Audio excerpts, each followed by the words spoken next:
Oi, oi, oi, boa noite, vitalistas, tudo bem? Tá começando mais um episódio do nosso Círculo Vital, o podcast que une mente, corpo e alma para uma vida saudável. Para quem não me conhece, eu sou Tânia, ginecologista natural, e hoje eu tô recebendo Fernanda Santos, fonoaudióloga. Boa noite, Fernanda. Boa noite, Tânia. Tudo bem? Tudo jóia? A Fernanda, para vocês conhecerem mais um pouquinho, ela está nessa área há mais de 15 anos da fonoaudiologia e ela tem uma grande especialização em bebês prematuros, mas também trabalha com crianças de uma forma geral. Conta um pouquinho como que você entrou nesse seu universo, né? Que você se apaixonou pela fonoaudiologia e foi indo para a área das crianças. Eu entrei na Universidade de Fonoaudiologia, eu não tinha bebês ainda, mas assim, logo no primeiro semestre da faculdade, eu fiquei grávida. E aí, a bebê que era para nascer, vamos dizer, em junho do outro ano, nasceu 3 meses antes. E aí, eu me deparei com um bebê prematuro, nunca Assustada, sem imaginei, informação nenhuma. sem informação nenhuma, assim, nunca tinha tido nenhum problema de saúde. De repente, eu me vi com pressão alta, com pré-eclâmpsia e um bebê prematuro. E aí, há 25 anos atrás, que faz esse tempo, a Amanda vai fazer agora 26 anos, em abril do ano que vem, a prematuridade era um campo, assim, que estava sendo descoberto, né? Aquele bebê nascer antes do tempo, o que que se fazia com aquele bebê.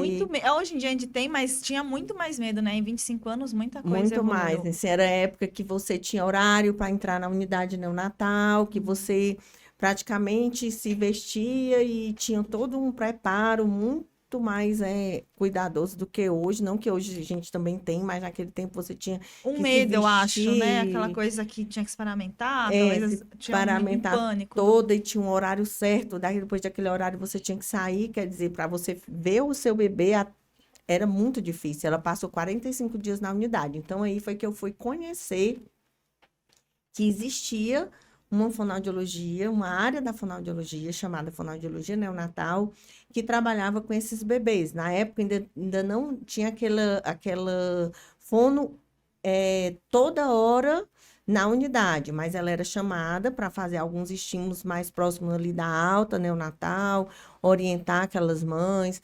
Já existia as emissões otoacústicas, mas não existia como hoje, dentro da triagem neonatal, né? Dos 5 exames que se faz, 2 são feitos pela fonoaudióloga, que é o teste da orelhinha e o teste da linguinha. Então, esse teste da linguinha, eu achei bem interessante, que a gente fala muito do teste do olhinho, da orelhinha e do pezinho, mas da linguinha a gente esquece de falar às vezes, né? Não é É tão um, difundido. Como que um funciona? teste bem recente, eu acho que faz menos de 10 anos.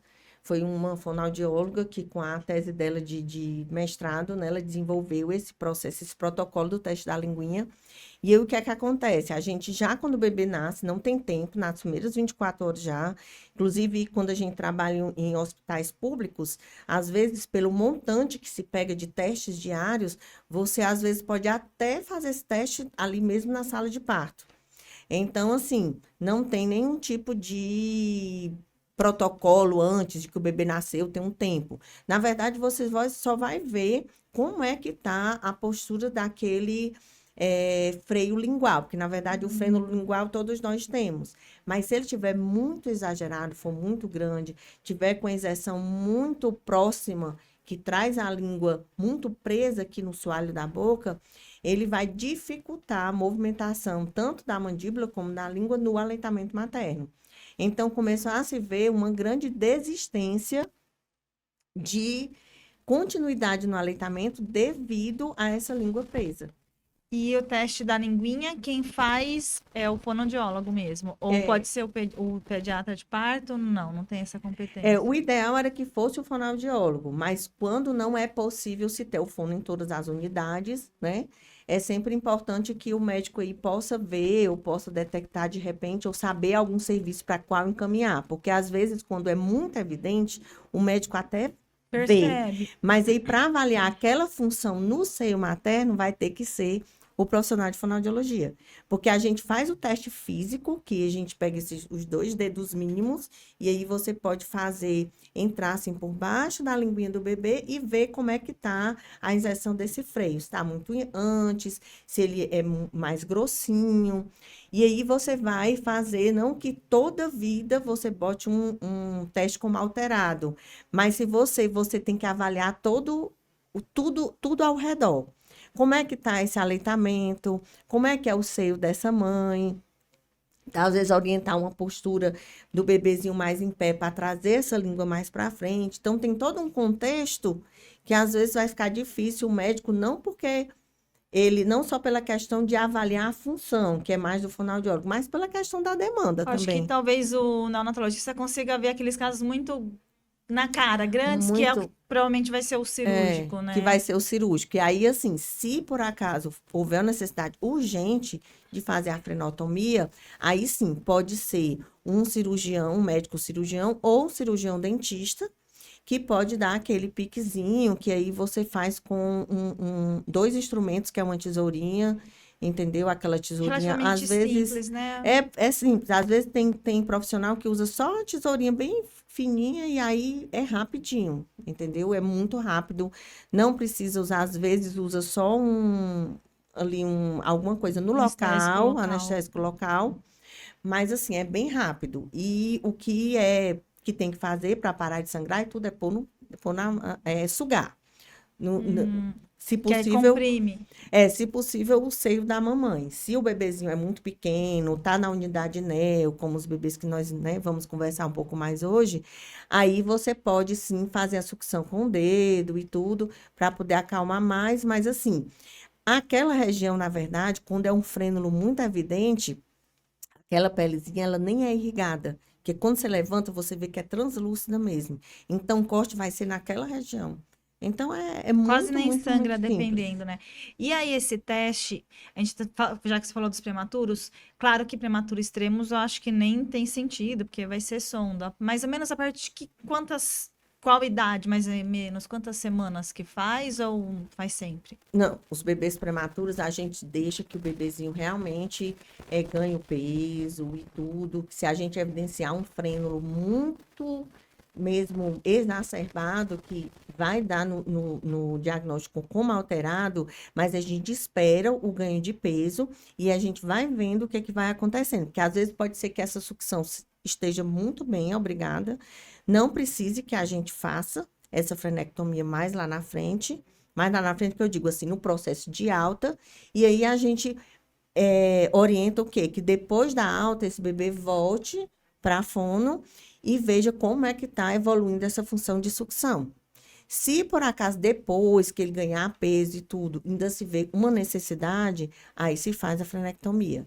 Mas assim, como a gente acompanha os bebês também no canguru, e os bebês geralmente do canguru são aqueles bebês bem pequenos mesmo, que já vão para o canguru, porque melhoraram nas condições clínicas, mas tem condição de ficar acompanhando ali para ganhar o peso, a gente não faz, a gente só deixa para fazer, se for preciso, bem próximo à alta, como eles já estão com peso assim, já perto dos 2 quilos, ou pelo Os menos bebês mais de um quilo e cangurus, meio. né? Falando meio por cima, são as mães que ficam com o bebê o tempo todo no colo, né? Esse pessoal tava assim, como assim bebê canguru? Aí fica lá no topzinho, enforradinho, é o bebê canguru que a gente fala. Tem vários estudos que falam que é legal e ajuda no Legal. desenvolvimento do E às bebê. vezes nem que você não tenha uma unidade canguru, que às vezes é mais difícil, principalmente no hospital particular, no hospital público se É mais desenvolve fácil, é. mais essa questão do canguru, da mãe realmente ficar, porque o bebê é que fica internado e a mãe é o acompanhante do bebê, na verdade. Sim. Mas assim, a posição canguru para o bebê que está já naquele processo clínico, já não está precisando mais tanto da incubadora, Aí nem já do estávelzinho, oxigênio, já né? está Né? É um mais bebê que estável. acabou de nascer e tá precisando de todos os Não. recursos. Aí é bom, por exemplo, na hora da visita, faz um canguru no papai, né? Faz um canguru na mamãe. É sempre Aumenta vínculo, né? aumenta o vínculo e dá mais aquele contato pele a pele que a gente sabe que É fundamental. é bom para tudo. A gente falou um pouquinho dessa questão da sucção, e aí o seu, sim, tipo, seu papel na UTI neonatal, quando que entra, né? Quando que você tá atuando? É todo hospital que tem, ou é um sobreaviso, somente alguns hospitais que têm UTI neonatal mais avançada? Porque a gente comentou que eles não sugam, né? E aí, em grande parte dos prematuros que vão para o UTI neo vão precisar de sonda, né? Como que funciona o trabalho de vocês nesse momento? O que aconteceu é que aquele bebezinho nasceu antes do período que era para ele estar lá dentro, coordenando tudo isso, né? Sucção, deglutição e respiração. Então, geralmente, os bebês prematuros são aqueles que nascem com menos de 37 semanas. E aí são bebês que vão precisar que a gente os ensine a estabelecer esse processo de coordenar, sugar, deglutir e respirar. Ele não teve tempo de aprender sozinho, né? Não Nos teve 9 tempo, meses. não teve Foi tempo, apressadinho. porque foi apressadinho, exatamente. Aí o que que vai acontecer? Em alguns hospitais, realmente a fono não tem condição de estar lá todo o tempo, e aí vai se demandar exatamente quando você pega esse processo de transição, que geralmente aí depende do protocolo de cada hospital. Geralmente é em torno de 34 semanas que a gente começa esse processo de retirar a sonda. E aí chama o fonoaudiólogo para avaliar. O que acontece muito também, mesmo em hospital que você está todo dia, é que, vamos dizer, na UTI mesmo, onde ficam os bebês mais graves, você tem exatamente isso. O médico chama quando ele vê que aquele bebê, porque que acontece com o prematuro extremo? A gente vê que são Prematuro extremo, para quem está estudando, são aqueles de 24, abaixo de 28 semanas, né? Então, são bebês bem bem pequenininhos, pequenininhos. próximo de 500 gramas, bem pequenininho, É bem gente. pequenininho. Aí aquele bebezinho, hoje, né, os avanços que a gente tem tudo fazem com que esses bebês se desenvolvam, mas só que o que acontece? A cabecinha deles parece que é assim, rapidinha, e aí aquele bebê tá ainda com 1 quilo, vamos dizer, com 1,3 kg, mas ainda tá precisando de cuidado. Não tá no peso ideal para a gente começar esse desgaste, porque quando a gente começa o treino de sucção, vocês sabem que a musculatura aqui, até para o bebê que nasce a termo, é muita demanda, né? Os músculos da Uma face academia, né? gasta muita energia. Por isso que a gente diz que o bebê tem que estar bem para mamar. Qualquer bebê. Imagine o bebezinho que nasce prematuro, que nasce com baixo peso, com outras, né, dificuldades. Então, o que acontece? O médico vê, Fernanda, tá impossível, porque ele não para, ele chora, ele manda aqui no pedaço, e aí como é que eu vou fazer para tirar ele dessa sonda, se ele ainda não tá com 1,5 kg? É tão pequenininho, mas a cabecinha já tá, ó, Tá lá na querendo, frente, tá quero lá na mamar. frente. Quero mamar. E aí, o que que a gente faz? A gente tem que fazer, às vezes, algumas adaptações para poder garantir, porque para tirar o leite do seio materno, às vezes a gente vai fazer a avaliação desse bebê, é um bebezinho que está lá com 1,3 kg, mas está fazendo os reflexos ok, que a gente, uma coisa interessante aqui para a gente voltar um pouquinho, para a gente ativar a sucção do bebê, a primeira coisa que a gente mais quer é aquela busquinha que a gente fala, né? Toca aqui, o bebê vira e abre a boca. Reflexo da busca, né? Isso é. Aí, como eu faço obstetrícia ainda, eu fico sempre assim, ai, que bonitinho. Eles ficam virando de um lado pro outro. Fica virando, mas aquilo dali assim, é o mais importante, porque com aquele reflexo, tanto ele vira para o lugar que ele tem para poder abocanhar o seio, como ele abre a boca. Né? Que é aquela abertura de boca que vai fazer com que você abocanhe o que você precisa para você não pegar aquele bico do peito e tudo Não mais. tem uma pega errada, né? Não tem uma pega errada. Mas esse bebezinho já está com esses reflexos todos ativos, já está ideal, uma sucção até forte, mas ele não teria condições de ter um desgaste físico, de sair da incubadora, de ir para o peito da mãe mamar de 3 em 3 horas. E aí a gente precisa, às vezes, usar de algum recurso, né, para poder adaptar e fazer com que esse bebê sugue, para ele poder se acalmar. E para ele poder. Aí a gente vê, o que a gente vê muito com esse bebezinho muito pequeno é isso, que a gente pensou. Os médicos ficam naquela, o neo fica naquela, com medo de botar a sucção efetiva, a sucção nutritiva, que a gente chama, que é quando o bebê sai da sonda e ele suga. Ele tem que sugar o que ele vai se alimentar, porque na sonda já está indo direto lá para o estômago. Mas aí ele fica com aquele medo, meu Deus, será que ele vai voltar e vai perder o peso? Será que eu vou perder o que eu conquistei clinicamente? E aí a gente vai fazendo aquela média, né? Deixa um horáriozinho com a sonda, bota outro horáriozinho, bota a sucção numa mamadeira adaptada, para você ir fazendo esse balanceio.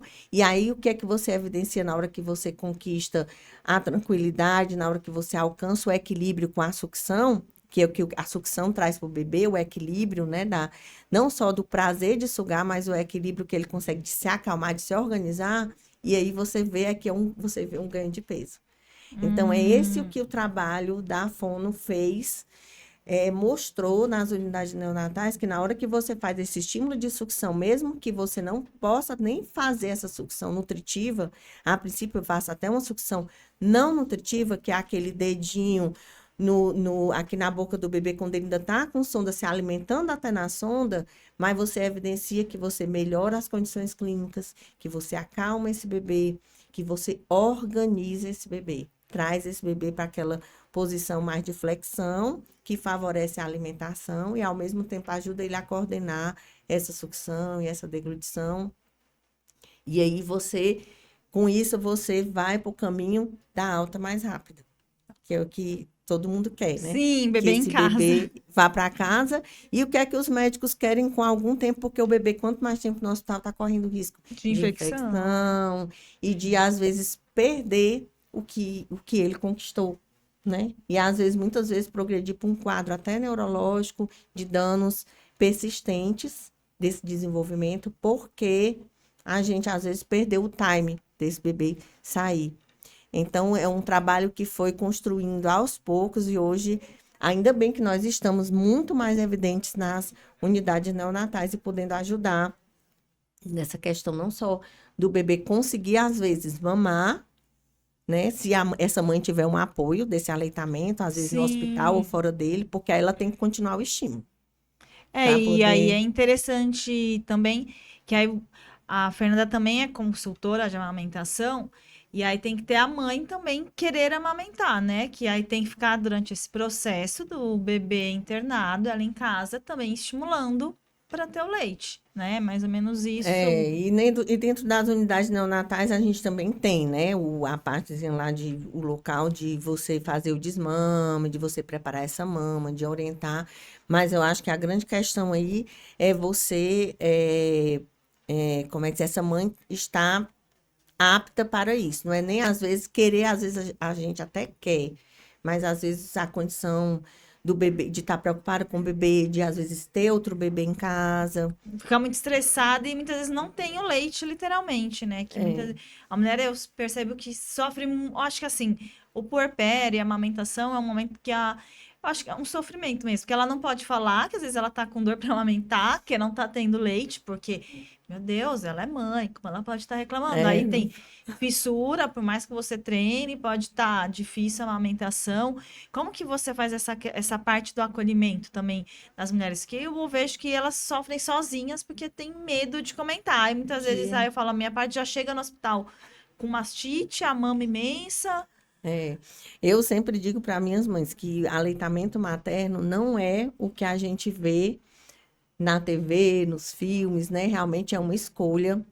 E às vezes é mais do que uma escolha, você às vezes até escolhe, mas às vezes você não tá, não é o tempo certo, não é favorável. E a gente saber que às vezes isso aí não quer dizer que você não ama o seu filho, Você vai ser que menos você mãe. vai ser menos mãe.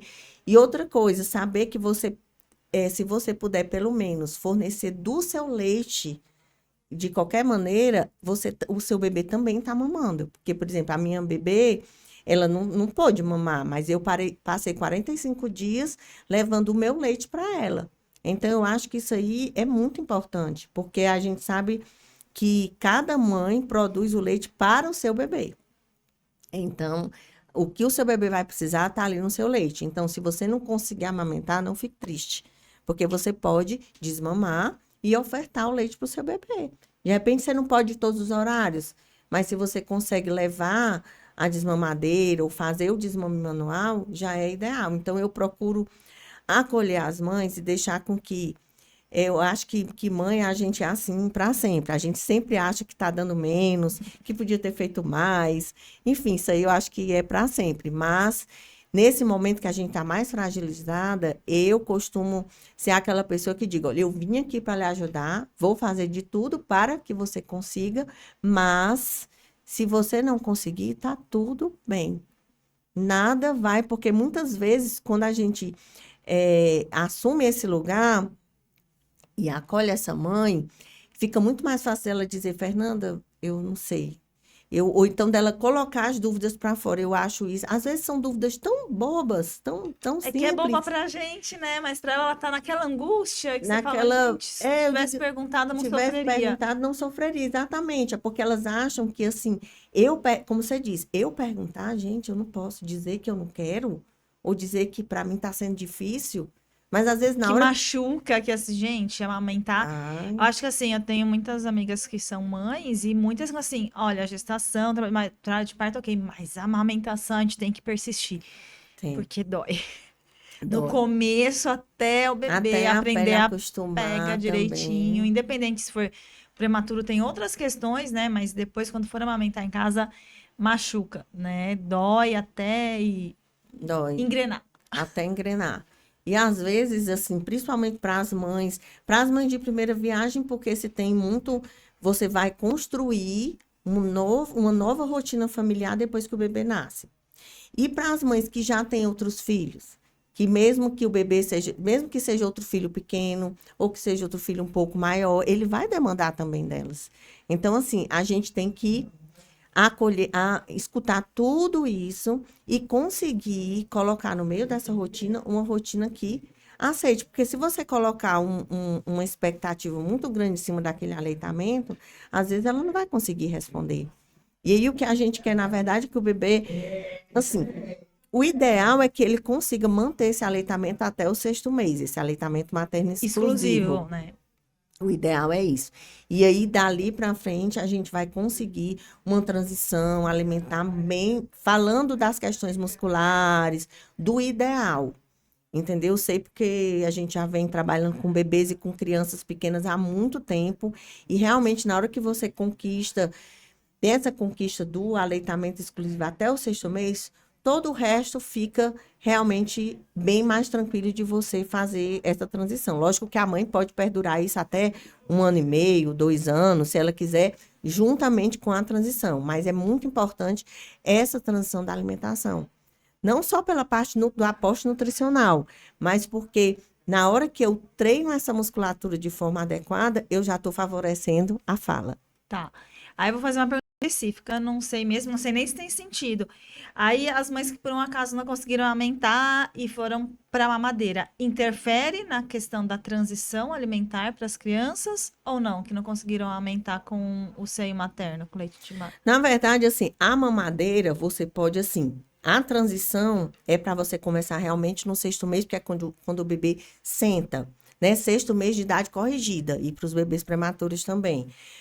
Mas, assim, se você antes puder fazer o que eu faço, é um treino de alimentação já com 4 meses. Não que eu vou sentar nem aquele bebê com autorização da pediatria. Eu peço para a pediatra liberar, mas não é para ela comer aquela fruta, mas para eu fazer um treino, porque existe crianças independentes da criança nascer prematuro, se a criança não está seguindo o desenvolvimento, nasceu com algum desvio desse desenvolvimento, por qualquer que seja esse motivo, é, essa língua pode estar às vezes muito para frente, muito para fora da boca, aquela língua que parece que não tem lugar na sua boca, parece Que é maior que que é a. maior, parece que é maior do que a boca, ou então aquela língua se posiciona muito embaixo ou muito em cima. Então você precisa dar um suporte para essa criança independente, às vezes até crianças que mamaram, porque às vezes é da musculatura, é da condição da genética. Então, o que é que eu faço? Quando acontece isso, você, com 4 meses, você já pode estar fazendo esse trabalho, porque o nosso corpo, com 4 meses, é quando o bebê tem aquela dissociar cinturas, quando o bebê vira para um lado e para o outro.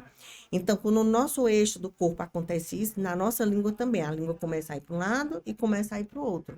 Então, eu posso trabalhar eu gosto de trabalhar com aquelas redinhas de alimentação, não é para, que às vezes tem muito questão de usar aquela redinha, né? Porque não é uma, Não sei, não é redinha, que redinha, introdução, não é sei o umas que você falou. redinhas que tem, umas redinhas de alimentação que tem, que você, é tipo como se fosse uma chupetinha furada, e você põe o alimento Lá dentro, dentro. e aí, em vez de eu fazer um treino para eu levar essa língua, o trabalho da musculatura da língua que não está indo para um lado e para o outro, tirar ela desse plano do meio aqui, desse plano de ficar vindo para frente, eu uso isso aí com o alimento. Ah, tá. Entendeu? Porque até 3 meses a nossa língua, ela se movimenta junto com a mandíbula, que é o que eu preciso para sugar. Depois você já pode começar a fazer outros trabalhos.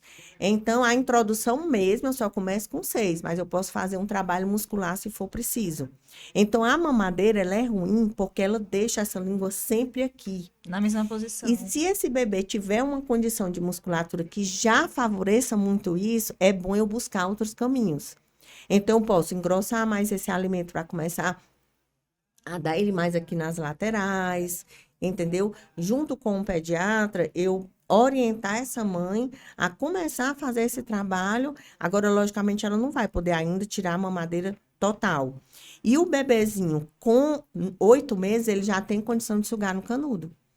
Então, na verdade, e quando eu começo a transição, que já vem aí no 6º mês, eu posso usar, tem colheres de transição, tem várias outras formas, eu posso modificar essa consistência de alimentação, tirar ela de consistência de leite que eu digo mais líquida, engrossar ela um pouco mais e usar ela sem ser na mamadeira. E você acha interessante que tem, eu já li algumas vertentes, tem gente que acha que tem que só picar o alimento, outros acham que tem que peneirar para começar a introdução alimentar. Como que é a sua visão como fono? Ou picar bem pequenininho para começar? Não, quando eu começo a transição alimentar, eu faço ela deixando o bebê experimentar o alimento. Aquele lance de você fazer, como você corta, às vezes depende muito de como a criança vai aceitar. Mas, de repente, se ela começar a transição e ela consegue pegar uma banana e botar na boca, entendeu? A gente já sabe que o bebê Fazer tem aquela que estar... bagunça boa. Fazer aquela bagunça boa. O que que o bebê tem que estar para evitar que o bebê se engasgue alguma coisa? Até porque ele vai saber se proteger já. Ele já sabe tossir, ele já sabe como a gente, se for o caso, botar a comida para Tem os fora, entendeu? reflexos, Tem os né? reflexos todos de proteção. Então, ele tem que estar bem sentado, com os pés apoiados, entendeu? Num cadeirão que apoie os pés ou numa mesinha baixa adaptada a ele. E aí, ali você vai fazendo com que ele experimente os alimentos, lógico, você acompanhando, Né? entendeu? Não é um recém-nascido, mas tem 6 meses. É uma criança que E tem aí que ter você vai cuidado. ter que, você não pode, assim, eu pego muitas crianças que começaram a introdução, às vezes, criaram uma rejeição àquela introdução, ou a sentar para comer, ou porque foram obrigados, ou porque aconteceu de a mãe ter medo, porque a criança sente, a mãe tem medo de oferecer alguma coisa. Então, hoje em dia, não se peneira mais, É, isso que a eu achava gente interessante, que faz. tem gente que... E aí, pois Não tem muita existe. gente que Você peneira, que faz... amassa, você amassa se for preciso. Na verdade, o que que eu oriento? É pegar o alimento, vamos usar a banana, que é simples. Eu pego a banana, eu posso misturar o pastoso com o sólido. A banana, eu posso cortar partes e misturar junto com o pastoso, entendeu? E aí, sempre para você não ter medo e não errar, é botar no cantinho, botar nessa lateral, porque às vezes a pessoa confunde que acha que o bebê tem que ter dentes para você colocar na superfície de incisão. Não, é exatamente o estímulo nessa superfície de incisão que vai fazer com que o dente nasça, Venha. venha, entendeu? Então, assim, você tem que estimular exatamente com isso aí. Ou colocar aquelas, se você quiser, para ir ensinando e para você criar mais segurança, você vê que a criança realmente faz. Tem aqueles mordedorzinhos que até se põe Sei. na geladeira, que são mais molinhos. Então, você colocar aqui do lado, ou colocando na geladeira ou não, usar sempre mordedores que são tipo compridinhos. A gente tem uma dificuldade de achar, porque o ideal para esses bebês era isso, são mordedores muito grandes. Então, procura mordedores que sejam círculos, que tenham uma consistência legal e que sirva para ele estar botando aqui na É que eu lateral. acho que muitas Porque vezes as mães desculpa te interromper, lembram só quando pensam, nossa, o dentinho tá nascendo, tá coçando e compra o mordedor e não compra antes, né? você pode ficar fazendo já isso antes, porque quando a criança, até 3 meses, ela vai ficar com esse movimento de língua de trás para frente. Depois, essa língua já tem que assumir outra postura, que é a de hoje, que é começar a vir de frente para trás e ir para o plano que a gente chama que é o plano frontal, que é essa lateral. Porque isso aí como é que a gente diz? É o aprendizado para ele fazer o balanceio, que é quando a língua passa do plano transverso, né? Ela leva o alimento de um lado para o outro, de um lado para o outro, que aí já é depois do 6º mês, que é quando a gente começa a introdução, entendeu? Então, assim, é um caminho que vai percorrendo, que às vezes, se você não fizer direitinho, às vezes até um bebê que mamou pode perder esse time. Que Tá. às vezes tem gente que o bebê mama, aí quando elas tiram o seio, elas colocam a mamadeira, e esse bebê nem precisava mais da mamadeira. Ele já pode usar aí uma consistência um pouquinho mais Pastosinha. acima, pastosinha, e colocar nas colherinhas. Tem umas colherinhas de transição que elas já vêm elas são tipo de uma, como é que se é? Um plástico, como se fosse tipo um plástico mais durinho. Elas são feitas para os bebês mesmo. Aí ela tem uma que ela é toda fechadinha, uma que ela é abertinha. Que é para poder, tipo, você passar no mamão, passar numa banana, e ela fica nessa superfície Presinha. aberta, presinha, e você vai botando aqui pro bebê, entendeu? Fazer essa mastigação. Mas eles percebem muito rápido. Uma coisa maravilhosa de bebê, sobretudo os prematuros, isso aí eu acho que você sabe dizer mais do que eu, que eles aprendem assim. Estão Eles, lutando desde o início, né, da eles vida. aprendem numa rapidez, gente, que assim, por isso que é sempre bom você começar o estímulo adequado, entendeu? Então, assim, eu acho que a introdução alimentar com o trabalho da fono não quer dizer que você precisa ir para a terapia de fono, mas você pode buscar Tem uma uma fono consultoria, né? para fazer uma consultoria. Porque os meus bebês, às vezes, vão para mim, eu oriento ali, a mãe, às vezes, vê coisas, gente, isso É aqui é só isso, simples, era né? E às só vezes isso, entendeu? Então, ali é um boom já. Às vezes elas vão uma vez, aí depois me chama no vídeo, aí continua aquilo mais um dia, depois chama outro mês, entendeu? E aí vai no consultório mais uma vez. Então, assim, pode ser um trabalho que você faça ali uma vez no consultório, no mês, e talvez você volte só no outro mês para ver como é que tá, tirar se alguma dúvida, evoluiu. se evoluiu. Porque hoje existem copos também para essa parte da sucção no canudo. Nossa, existe N, Olha, a sucção no canudo para mim foi novidade, eu não escutei não, mas é muito N. interessante, porque acho que tira um pouco da sobrecarga, né? A gente compartilhar. Ah, tá difícil, aí assim, ah, é difícil aumentar, vou na consultoria da amamentação. Tá difícil a transição, são marcos, eu acho que são São difíceis para a mãe, marcos, né? e às vezes aquilo ali mexe tanto com a rotina, entendeu? Porque assim, parece que na hora de comer, gente, eu tenho que armar um E ciclo, eu a tenho que introdução, a fazer. mãe também já não tá mais em casa, né? Porque ela já voltou a trabalhar, que a licença maternidade já acabou. Já acabou. E ela fica aquela coisa, meu Exatamente. Deus, e agora? Fazer como? Acho que talvez, às vezes, na escolinha também, porque muitas mães têm que deixar já a criança não com alguém que cuide, e Mas aí nas creches, nas creches. a gente pode fazer, sim, orientação nas creches. Geralmente, com os pacientes, a gente acaba indo para fazer orientações, sobretudo dessa postura. Porque o pé no chão, depois, quem quiser fazer em casa, pode fazer, depois conta pra gente, né? Não, eu vou O falar que teste acho que, de. porque os cadeirões geralmente não tem o pé no chão, né? Se Não você for tem, eles reparar, têm. ele Agora os fica. cadeirões estão vindo, tem uns que eles sobem e descem, faz adaptação total. E tem onde você pôr. Existe uma cadeira também, quem quiser, depois eu posso passar para você.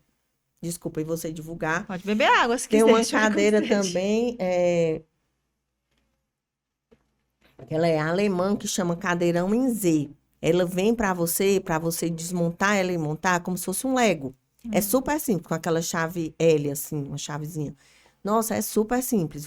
Aí ela vai durar até a criança bem maior. Inclusive, se você tiver outros filhos, ela não Durar. perde, tipo assim, a madeira não incha, nada disso. Então, ela vem, você adapta o assento e você adapta a posturazinha lá do pé.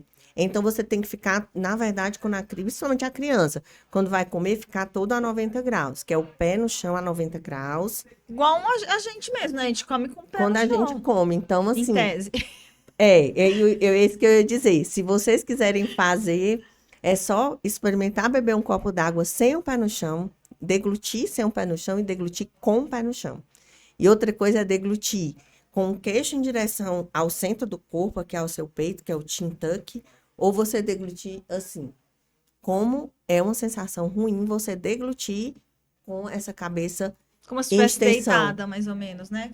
A gente nem É, consegue. como é ruim, dá uma sensação ruim, uma insegurança e outra coisa, desprotege vias aéreas inferiores, né? Então, por isso que esse bebê tem que estar bem posturado, porque ele vai saber se defender. Mesmo, isso aí eu tô falando mesmo bebês atípicos, porque aí o que tem que acontecer é que na equipe multi vai ter ali um TO sempre, importantíssimo, vai ter um Terapeuta trabalho... ocupacional, os bebês atípicos são crianças com autismo, síndrome de Down também, em alguns casos. Síndromes de uma forma. As síndromes geralmente levam mais dificuldade maior, ou esse apoio maior que você tem que dar na alimentação. E aí vale que tem cadeiras adaptadas, tem N formas de você fazer a adaptação e conseguir que esse bebê evolua. Até porque o trabalho da fono nessa área está junto com o trabalho da fisioterapia, está junto com o trabalho da terapia ocupacional, que trabalha também a parte de integração sensorial, enfim, aí É outro mundo. Já que a gente entrou é nesse, outro você mundo. começou a falar desse outro mundo, você quer falar mais alguma coisinha dos prematuros ou a gente pode entrar nos atípicos? Pode entrar nos atípicos. É, que às vezes faltou você que é a experiente no assunto. É, das crianças atípicas, a gente falou muito daquela questão dos 6 meses, mas muitas vezes a mãe já passou dessa fase e tá com um bebê uma criança um pouco maior, que pode ter dificuldade na alimentação ou seletividade alimentar, consegue ajudar também nessa parte ou não, conforme introduzir alimentos de outros sabores? Consegue sim, porque aí a gente tem que trabalhar muito, mas geralmente essas crianças, inclusive a gente fez uma live com uma Nutri agora, eu fiz no meu perfil há uns 15 dias atrás, falando sobre essa importância do trabalho da equipe multi, porque você pode ter uma seletividade alimentar por uma questão de comportamento, você pode ter por uma questão clínica mesmo, entendeu? E por uma questão de sensibilidade, alteração de sensibilidades ali do bebê, né? Sensoriais. Então, ou então ter tudo junto, né? Então, assim, você pode ter um bebê que teve, vamos dizer, um APLV quando É era uma alergia à pequenininho, proteína do leite. uma alergia à proteína do leite, e a gente pega muito dessas crianças. Não sei se você tem essa história das mães, de pegar mães, né, que tiveram um bebê com você e o outro teve esse caso, mas essas crianças são crianças que têm muita dor quando vão comer. E às vezes demora um pouco para você descobrir, né? E aí, quando descobre, essa criança já cria uma aversão, porque aí ela agora vai aprender a comer o que ela pode, mas ela primeiro aprendeu do jeito ruim. E aí você acaba levando a uma seletividade, a um comportamento alterado na hora de se alimentar. Então, a gente vai ter que fazer um trabalho aí todo com essa criança, não só com a fono, mas muitas vezes incluindo a terapia ocupacional. A gente tem que saber que o trabalho da terapia ocupacional é porque eu sou quase um terapeuta ocupacional, sabe? As terapeutas ocupacionais já sabem que eu, I love you, Precisa, sou uma... né? É uma profissão pouco, até fono é pouco reconhecida, né? eu não sei trabalhar aliás, sem nenhuma delas, mas assim, o terapeuta, o terapeuta ocupacional, ele tem uma ligação, porque o trabalho do terapeuta ocupacional, assim como o da fono, é muito detalhe, é muito minucioso. E aí, tem um trabalho da terapia ocupacional que só elas fazem, que é a integração sensorial. É uma forma mais lúdica, né, para o paciente, assim, não E é? elas vão mexer com todo o corpo, porque a gente tem que saber que para a gente chegar aqui, a gente primeiro tem que passar no corpo inteiro, né? Até para o bebezinho prematuro. Quando você vai atender, você nunca começa aqui. Você sempre primeiro abre a incubadora, você vai conversar com ele, Faz um aí toquezinho. você primeiro vai fazendo os toques e as extremidades, mãos e pés, elas têm uma correspondência no córtex cerebral igual à nossa boca, tão grande quanto. Então, assim, sempre a gente tem. Então, o TO, a terapia ocupacional, eu digo que ela integra todos os sistemas. E aí fica mais fácil. Então, às vezes, ele precisa só de um trabalho, um tempo com a terapia, e depois volta para continuar o trabalho. Não que ele vai continuar o trabalho, às vezes a mãe não tem condição de fazer a TO, de fazer a fono. Então, o que é que eu faço? Eu oriento, faz o trabalho da integração sensorial com a TO, organiza tudo, equilibra tudo e volta para trabalhar as consistências. Porque o que é que a Nutri vai trabalhar? Ela vai conseguir fazer um cardápio nutricionalmente adequado para aquela criança que só está, vamos dizer, tomando leite na mamadeira e não pode mais estar só tomando leite na mamadeira. Porque ela aí não está, né? Nutrindo, né? Nutrindo, crescendo, está abaixo da curva. Então, a nutricionista que vai saber dizer: ai, mãe, na hora do lanche, ele comeu meia banana, então tá ok. Você não precisa dar a mamadeira inteira de leite, você vai dar tanto. Então, eu não posso, eu não sei fazer isso, né? A pediatria não sabe fazer isso, mas a A Nutri nutrição sabe. sabe. E eu vou dizer como ela vai alimentar ele com essa banana. Como é que ela vai fazer? Ele vai comer essa banana, como é que ele vai conseguir levar essa banana à boca, porque às vezes a mãe quer logo que ele coma com os utensílios, então eu não estou preocupada com isso, estou preocupada dele conseguir pegar na banana sem vomitar, sentir o cheiro da É porque às vezes tem banana. criança que tem tanto repulsa, um medo, que não quer Nossa, nem sentir não o cheiro, pode né? nem sentir o cheiro. Aí, se ele tiver essas questões de. É isso que eu quero chegar. Se ele tiver essas questões de não conseguir associar os sistemas, né? Ele pegou, não consegue pegar porque tem aversão. Ele sentiu o cheiro, aí às vezes ele tem ânsia de vômito ou chega a vomitar, então ele precisa dar TO. Então, às vezes, a Nutri vai ser mais importante para um bebê que só está tomando mamadeira.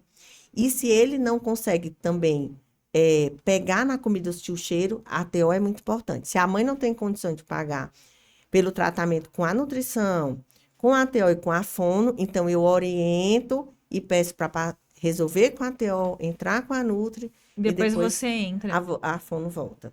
Entendeu? Então a gente vai fazendo esse equilíbrio, porque mas eu não, mas aí enquanto isso eu posso orientar uma colher melhor, mais adequada, que não seja muitas vezes, não dá às vezes para entrar com essas crianças com a colher da nossa louça, porque às vezes o metal é mais difícil, né? Dá mais, absorve mais o quente ou o frio, e aí a criança tem mais, então existem colheres melhores para a gente fazer isso, outras formas, até essa rede de alimentação, para você conseguir chegar no objetivo que é aquela criança pegar uma banana com a mão e comer. É que deve ser uma luta diária, né? Cada passinho que dá É é uma bem, vitória. E aí tem que ter aqueles passinhos de paciência. formiguinha até você conseguir conquistar, porque se ele tiver passado, se ele tiver essa rejeição, porque teve uma dificuldade clínica, um refluxo, ou APLV, enfim, ou ele teve alguma alteração de comportamento porque ele estava tudo bem, mas a pessoa forçou ele a comer, Entendi. entendeu? Então, aquela coisa, por exemplo, se a criança não deixou, e aí você fala assim, você força, não pode sobrar nada no prato, que a criança não gosta. Cria algum problema mais pra frente na alimentação dela ou não? Assim, Se quando vão você ficar forçando. sempre associando a isso, assim, né? Não pode como se comer, na verdade, comer, às vezes você tem que ver o que estava no prato, né? É. Porque às vezes o prato poderia ser um prato que passou mais do que ele estava precisando, entendeu? Às vezes tem mães que, por exemplo, a criança vomita e a mãe enche o prato e dá novamente. Então tem que ver por que que ela está vomitando. Se ela estiver vomitando porque ela está com Tá um com algum, distúrbio. tem algum problema mesmo clínico que está levando aquele vômito. E aí você tem que verificar. Entendeu? Então, assim, às vezes a criança come, às vezes é comida demais. Eu já atendi criança que vomitava porque a mãe dava comida demais mesmo. Não entendeu? Às vezes dava leite engrossado com essas farinhas, entendeu? E aí a criança não tinha mais Que não é o necessidade. ideal, né? Não sei de onde que vem isso, E engrossado. aí a criança comia, mas ela sempre achava que estava pouco.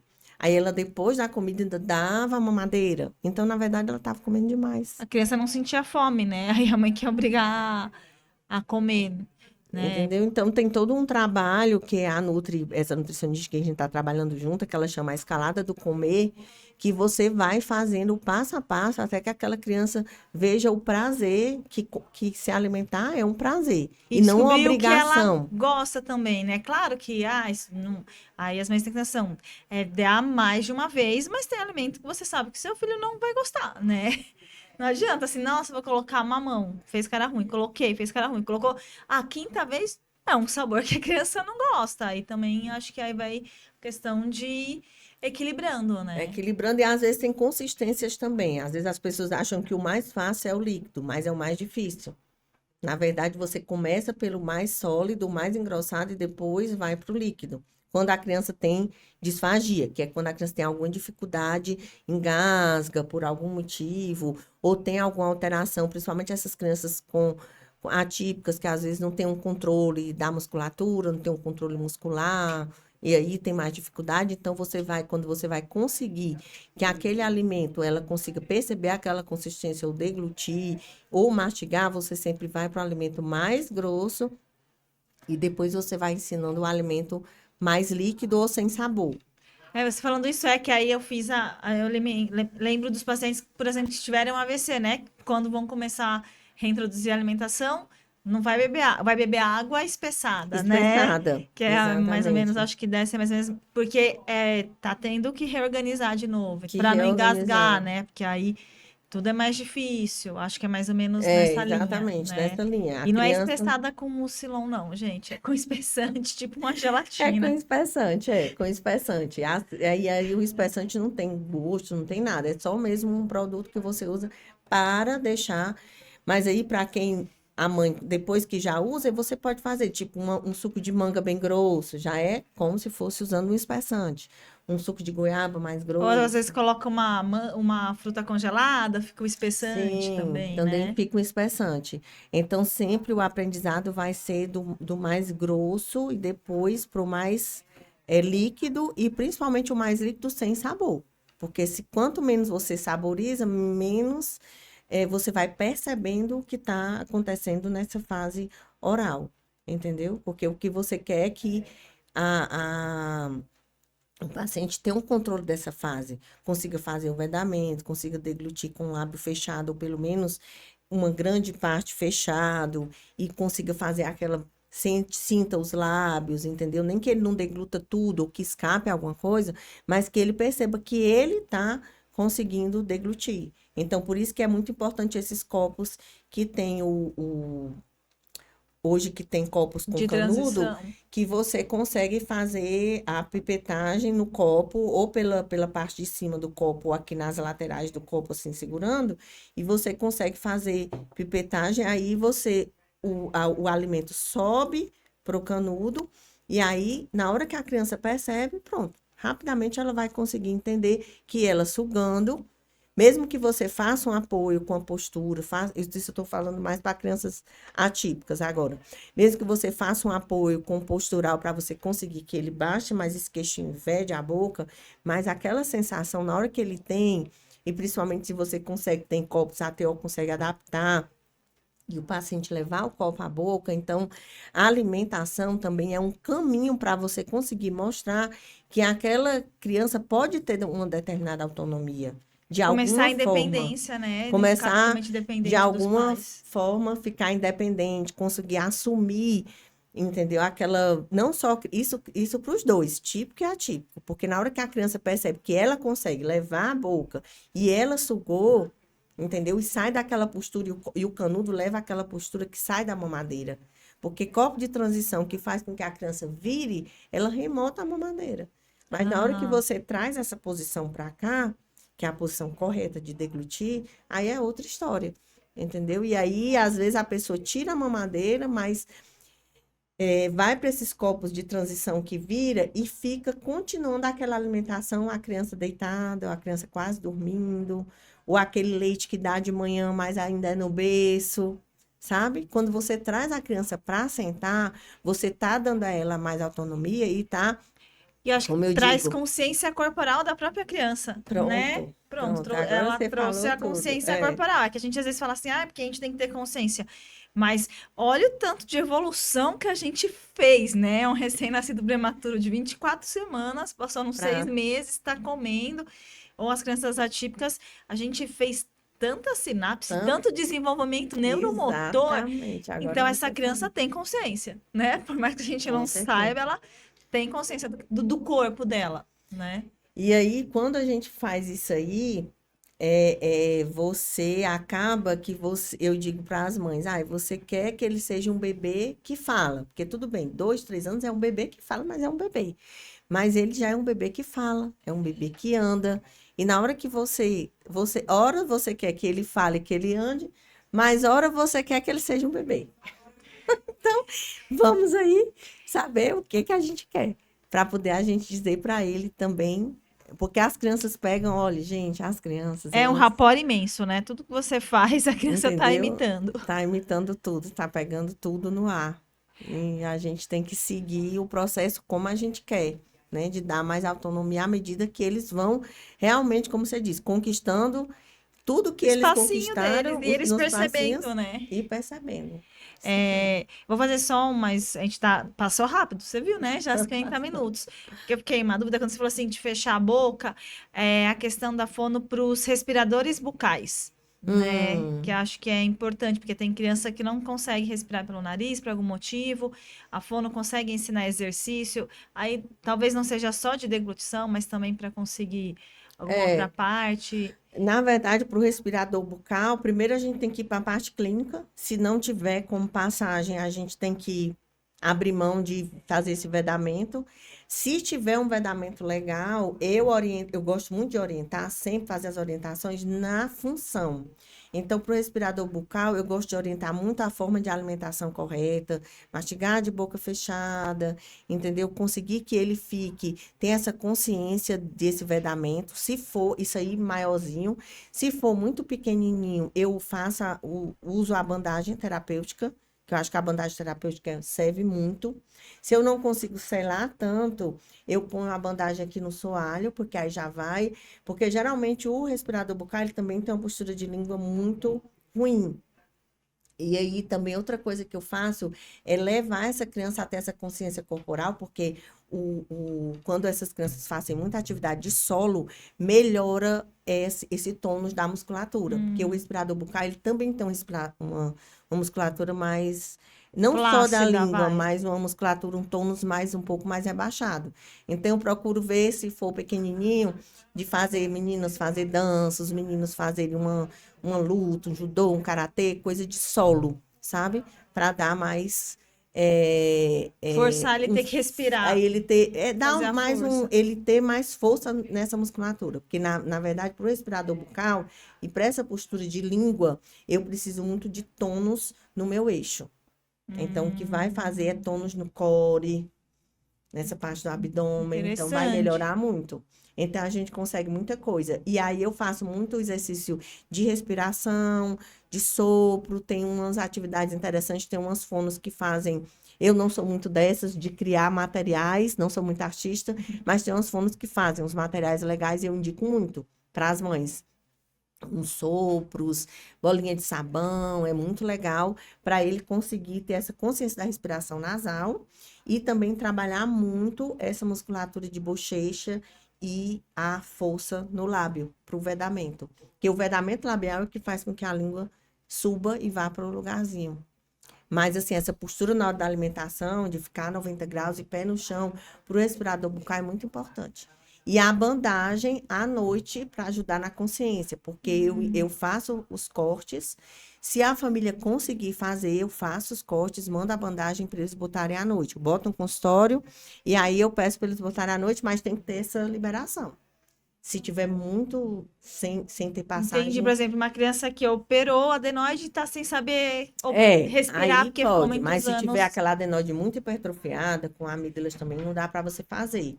Mas aí eu faço essa consciência no consultório. Eu uso a bandagem no consultório e oriento muitas coisas na alimentação, uso de canudo, muito mais, para poder favorecer esse vedamento e a deglutição. Porque quando eu falo deglutição, é porque quando eu vedo, eu favoreço essa Obrigatoriamente. deglutição, eu favoreço a respiração nasal e favoreço a deglutição com a língua para evitar aquela língua Cair. nesse plano sagital, que é aqui, que o respirador bucal tem muito.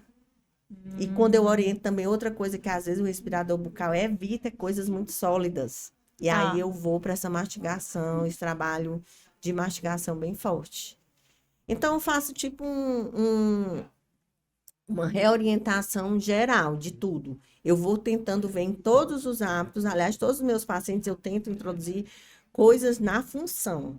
Assim, exercícios na função, para ele poder ter uma consciência mais forte do que ele precisa. De postura de língua, de lábio, de respiração nasal, sempre na função, sempre função. Eu adorei, aprendi muito, Fernanda. Nossa, dá para falar muita coisa. Isso daqui é uma É, lembrancinha para você, para obrigada. beber água, para Me treinar, lembrar se de for na você, academia. sempre. Também gostei muito. Eu adorei muito. Tem alguma coisa que você quer falar? Pode passar suas redes sociais, algum recado final? Tem, eu queria passar minhas redes sociais, é Fernanda Fonoaudiologia. Eu trabalho com toda essa parte de desenvolvimento infantil, desde NEO, consultoria em aleitamento materno, posso estar com você e o seu bebê no hospital, em casa, onde vocês quiserem, não só no consultório. Estou começando também um trabalho nas redes sociais também, no online de consultoria. Então, assim, nosso trabalho está crescendo.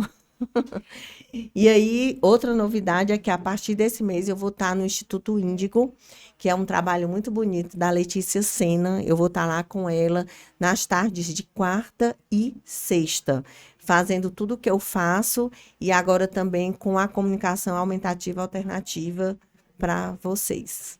Bebês, papais, mamães, famílias. Porque assim, como eu não tive esse apoio de uma fono e precisei muito com as minhas filhas, eu hoje queria fazer com vocês o que eu não pude ter quando eu tive minhas pequenas, que hoje já são adultas. Amei, com certeza a Fernanda tem muito conhecimento e certamente quem Obrigada. passar contigo não vai se arrepender. Esse foi nosso papo dessa semana.